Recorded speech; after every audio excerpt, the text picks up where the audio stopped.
So where I want to start with everyone here is, look, I know that it's a pretty crazy time right now, right?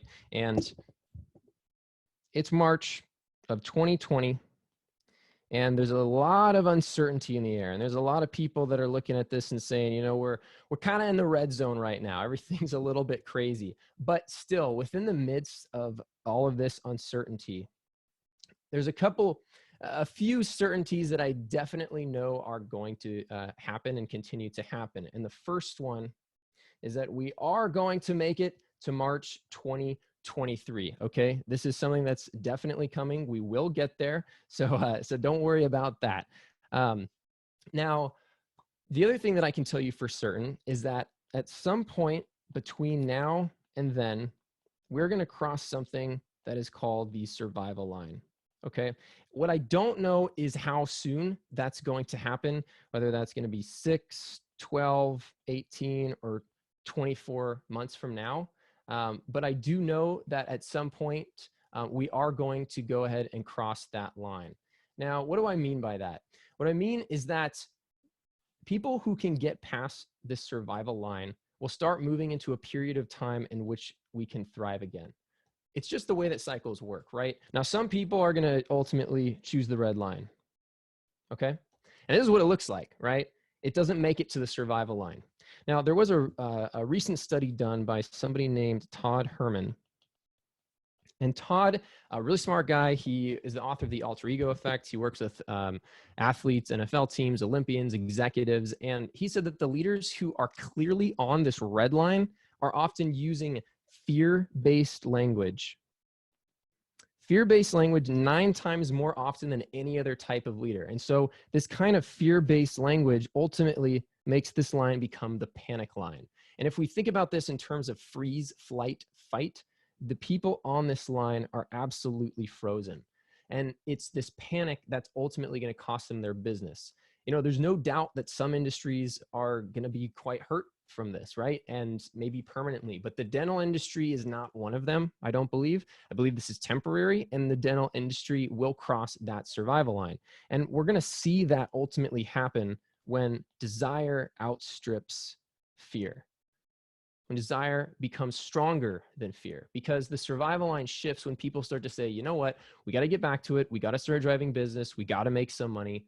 And the dental industry should not be one of the industries that ends up on that red line. It doesn't and doesn't make it to the survival line. That just shouldn't be the dental industry. However, there may be some dental practices that end up on that red line. Now, other dental practices might end up on the amber line here. And in terms of the freeze, flight, fight, this would be in the flight zone. And also, if red is the panic line, then the amber line really is the prepper line, okay? In terms of the preppers, these are the people who were stocking up on toilet paper, right? Stocking up on dried food and are hibernating in a bunker. These are people who just hibernate, they pull away and think, I've got to get through this thing.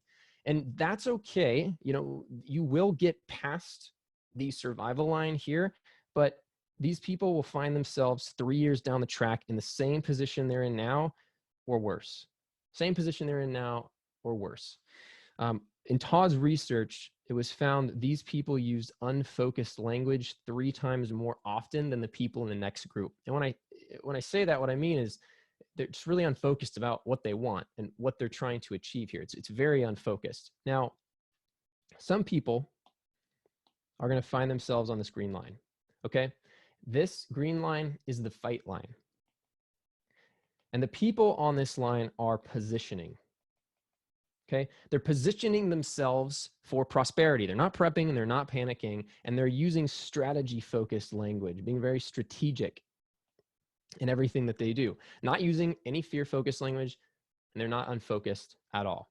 These people understand as well that until we get to this survival line, you can see the green line is still pretty flat, right? But they look at this as a time to build a strong foundation for themselves and for their business. And they also understand the last certainty that I can give you, right? And I was able to tell you with certainty that in 36 months, we're still going to be here in March 2023. I can tell you with certainty that at some point we'll cross the survival line. And I'm also able to tell you with certainty that as we cross this survival line, there is going to be a rush. There's going to be a rush for talent, okay? A big rush for talent from the businesses, the practices that released their best talent into the marketplace. So when we cross that survival line, the people who are on that green line, who built that foundation, are going to be the only ones in a position to pick up that as there's a rush for talent. Additionally, there's also going to be a rush for acquisition for those that didn't make it. And there's also going to be a big rush for market share. Big rush for market share, right? Again, the only people who are going to be able to access any of this are those who built a foundation now. And here's one of the issues, however, is we're sitting here today in March 2020.